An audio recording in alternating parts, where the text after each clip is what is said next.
बोले जब दिल और दिमाग में टकराव होता है तो हमेशा दिल की सुनो।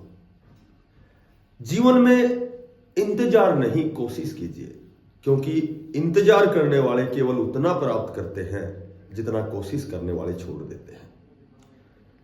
इंतजार कभी मत करो, क्योंकि अच्छा समय कभी नहीं आएगा, वो हमें खुद गेन करना पड़ेगा। नमस्कार प्यारे बच्चों, साथियों, देखो बहुत अच्छी अपडेट, 3-4 दिन हो गए कोई अपडेट नहीं ली मैंने।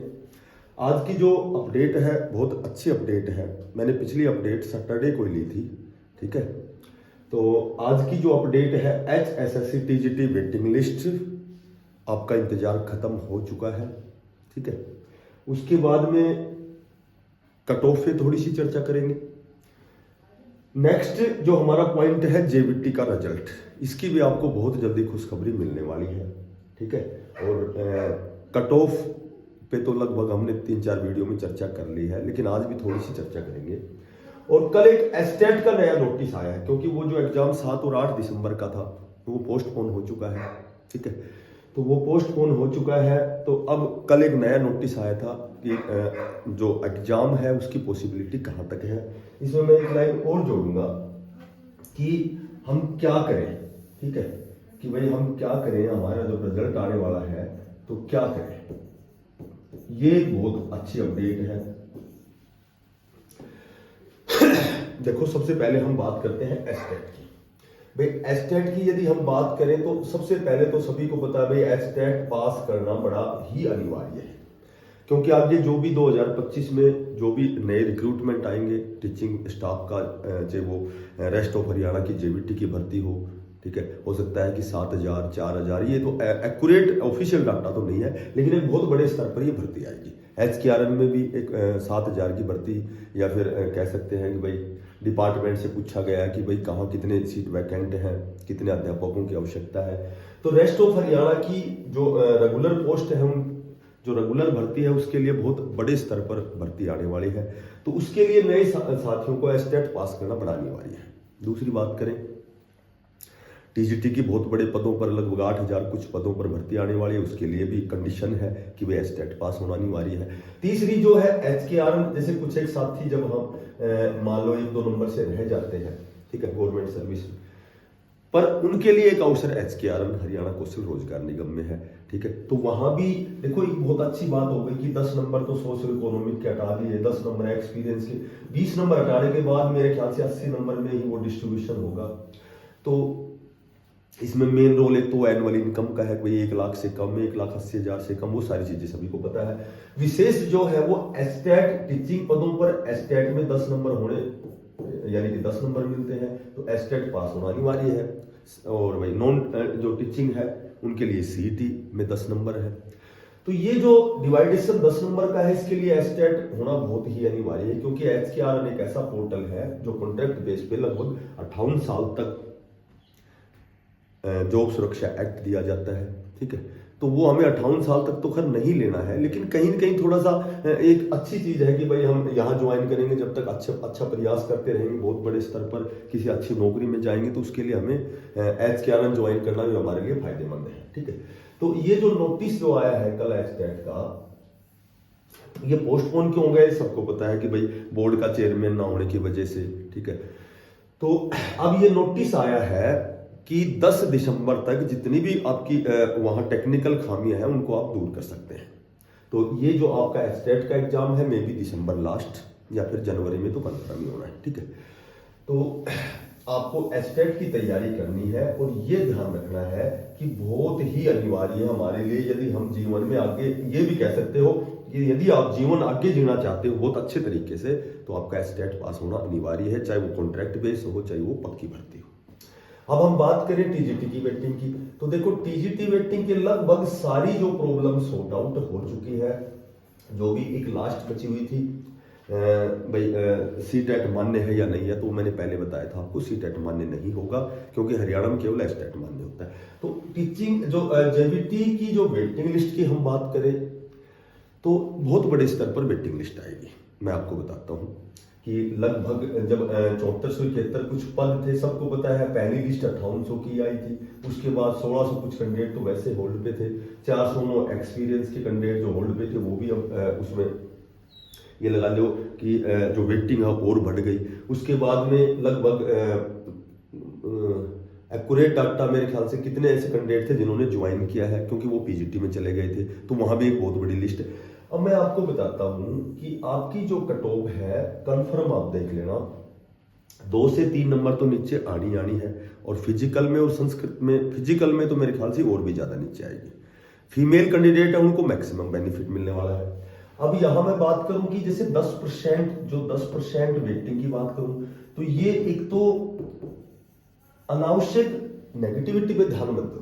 10% जो वेटिंग की मैं बात करता हूं, तो ये जो वेटिंग है पूरी सीट जब फिलअप होती है उसके बाद कितनी रिक्वायरमेंट है, कौन से सब्जेक्ट में कितने अध्यापकों की हमें आवश्यकता है, यानी कि जरूरत है डिपार्टमेंट को, ठीक है। तो वो स्पेशल 10% वेटिंग जितनी सीट होती है पूरी फिलअप होने के बाद फिर 10% वेटिंग निकाली जाती है। अभी डी ग्रुप में भी एक हल्ला चल रहा है, 10% ही निकलेगी, अब आएगी नहीं लिस्ट। देखो कोई चीज नहीं होगी, ये होगी, ये सिर्फ दकियानूसी बातें हैं जो ऐसे भाई ये लगा लो कि नेगेटिविटी फैलाने वाली बातें हैं। सारी चीजें सनातन काल से चली आ रही हैं, आगे चली आएंगी। पहले भी बहुत ज्यादा, जैसे ये जब टीजीटी का रिजल्ट आया था तो वहां भी ये स्ट्राइक करें, वो करें, फलाना, वो चीजें सारी अपने टाइम पे अपने आप ही होती हैं। जैसे मान लो चुनाव हुए, चुनाव के नतीजे आए, उसके बाद वो लगभग 25,000 के 28,000 कितनी एक वो रिजल्ट आया था अगले दिन ही, ठीक है।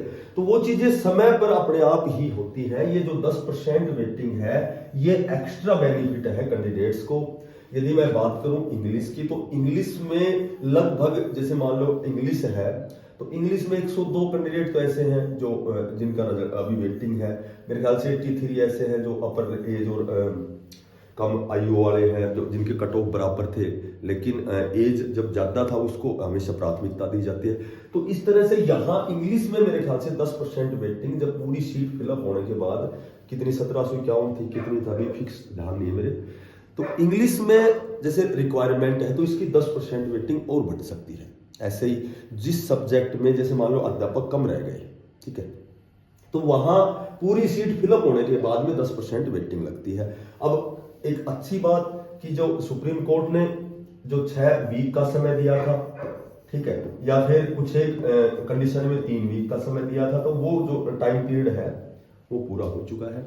आपका बिल्कुल डाटा आयोग द्वारा इकट्ठा किया जा चुका है।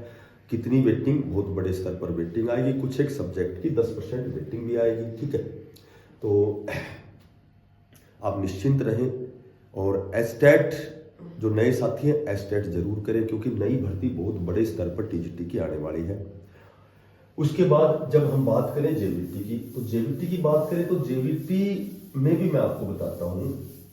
देखो कट ऑफ तो मैंने कई बार बता दिया, और साथियों की भी सभी को पता है, कट ऑफ लगभग आइडिया हो जाता है, बहुत लंबा समय हो गया। तो जो जेवीटी है इसका जो रिजल्ट की मैं बात करूं तो लगभग आपको 15 दिसंबर तक बहुत अच्छी खुशखबरी मिलने वाली है। हो सकता है 2-4 दिन ऊपर नीचे हो जाए। पिछले वीडियो में मैंने बताया था दिसंबर के फर्स्ट वीक में, ठीक है। तो कहीं ना कहीं जैसे आयोग ने या फिर ये जैसे जब टीजीटी का रिजल्ट आया था तो उस समय बहुत से मैक्सिमम कैंडिडेट जिन्होंने डॉक्यूमेंट्स वेरिफिकेशन करवाया था लेकिन उन्होंने ज्वाइन नहीं किया, तो वो गलती उसकी पुनरावृत्ति ना हो इस वजह से कुछ एक इसमें समय लग रहा है। बाकी रिजल्ट सब कुछ आपका ऑलरेडी तैयार है। 15 दिसंबर तक हो सकता है आपको खुशखबरी देखने को मिले, ठीक है। और बात करूं मैं कट ऑफ की, तो कट ऑफ की मैं वही आपको बताना चाहता हूं कि जिसके 68+ क्वेश्चन ठीक है हर कैटेगरी में, यदि डॉक्यूमेंट्स वेरिफिकेशन होता है तो मैक्सिमम बेनिफिट है। मैक्सिमम जिसको कहेंगे, मैक्सिमम बेनिफिट कह रहा हूं मैं, मैक्सिमम एक अधिकतम इस शब्द का उपयोग इसलिए कर रहा हूं कि डॉक्यूमेंट्स जब वेरिफिकेशन होगा तो बहुत मैक्सिमम बच्चे जो बहुत अच्छा जिन्होंने स्कोर किया है वो एब्सेंट मिलेंगे। तो ये लगभग 5 से 6 गुना यदि डॉक्यूमेंट्स वेरिफिकेशन की लिस्ट इस तरह की चर्चा है कि भाई टीजीटी की तरह सीटें वैकेंट ना रहे, क्योंकि यहाँ तो मात्र 1456 ही वैकेंसी है। तो ये सीटें तो सारी वो जो ग्रुप नंबर 56 57 में, ग्रुप नंबर 56 में जो बहुत अच्छी पोस्ट पर जिन्होंने ज्वाइनिंग कर ली है वो बच्चे रिपीट होंगे। तो रिपीटेशन की वजह से वही जो है सारा जो डॉक्यूमेंट्स वेरिफिकेशन में अपसेंट ज्यादा कैंडिडेट रहेंगे। या डायरेक्ट यदि रिजल्ट निकाला जाता है, इस तरह की बातें भी हुई है, यदि डायरेक्ट रिजल्ट निकाला जाता है तो ये तुरंत वेटिंग लिस्ट बनानी पड़ेगी, या फिर वही बच्चों का वही इंतजार वो लगातार चलता रहेगा। तो इसलिए ये जहां तक मुझे जानकारी है 15 दिसंबर तक आपको खुशखबरी मिलने वाली है, और 5 से 6 गुना की डॉक्यूमेंट्स वेरिफिकेशन की आपकी लिस्ट आएगी। और एक साथी ने कहा बोला ऐसा कौन सा है जिसमें डॉक्यूमेंट्स हुआ है, सभी में पहले डॉक्यूमेंट्स वेरिफिकेशन हो। देखो रिजल्ट पहले आता है और फिर डॉक्यूमेंट्स वेरिफिकेशन होता है, लेकिन यहाँ कुछ एक कंडीशन ऐसी है, कुछ एक ऐसी कंडीशन है। अब देखो जेबीटी जो है, जेबीटी जो चंडीगढ़ जेबीटी है, इसका भी 15 दिसंबर से ज्वाइनिंग शुरू हो जाएगी, ठीक है। तो अब लोकल की वजह से कुछ साथी वहां ज्वाइन करेंगे, वो सारे बच्चे वही घूम रहे हैं, वही एग्जाम दे रहे हैं, वही 56 57 वाले। अब टीजीटी की वेटिंग आएगी, ठीक है, तो उसमें भी कुछ एक फर्क पड़ जाएगा आपका। टीजीटी की जो वेटिंग आएगी उसमें भी कुछ एक कैंडिडेट जो टॉप स्कोरर बच्चे हो टीजीटी ज्वाइन करेंगे, कुछ एक चंडीगढ़ भी वहाँ भी ज्वाइन करेंगे, क्योंकि चंडीगढ़ के हरियाणा HSSC HPSC वो सारे कैंडिडेट वही है तो वही हरियाणा।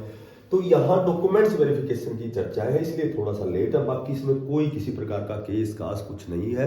आपका रिजल्ट लगभग 15 दिसंबर तक आपको खुशखबरी मिलने वाली है।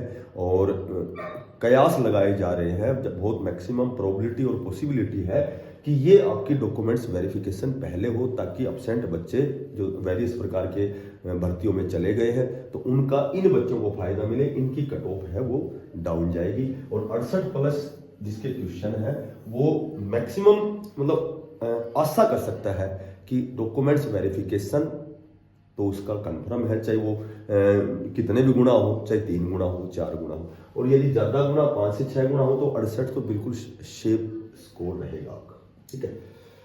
तो ये लगभग आज की अपडेट थी जो साथी। अच्छा एक और क्या करें, देखो मैं आपको एक लाइन और बताता हूँ क्या करें कि जितने भी साथी ओबीसी और ईडब्ल्यूएस के हैं, देखो मैं उनसे उनसे निवेदन यही करूंगा कि जो भी आपका डाटा उठाया जाएगा वो 1 अप्रैल 2024 के बाद का डाटा उठाया जाएगा। उससे पहले वही कंडीशन आएगी, उससे पहले कि जिसके पास ईडब्ल्यूएस और ओबीसी की सर्टिफिकेट है या डोमिसाइल है, डोमिसाइल भी आ गई उसमें। तो ये जो भी आपके डॉक्यूमेंट्स हैं ये आपको 1 अप्रैल के बाद के होने चाहिए, नहीं तो आप फिर वही जर्नल में काउंट होंगे, वही लगातार वही रिमार्क। और आज की यही अपडेट थी, ठीक है। जो भी साथी नए हैं चैनल पे क्लासेज आती हैं, आप क्लासेज पढ़ के देखना, क्लासों को थोड़ा सा डिलीवर किया करो, भेजा करो, जितना समय मिलता है बहुत अच्छी क्लासें आती हैं। और चैनल को बिना पैसे का सब्सक्राइब करना, ताकि हमारे जैसे मोटिवेट हों, थोड़ा सा अप्रिशिएट हों। तो सभी साथियों को बेस्ट ऑफ लक, धन्यवाद।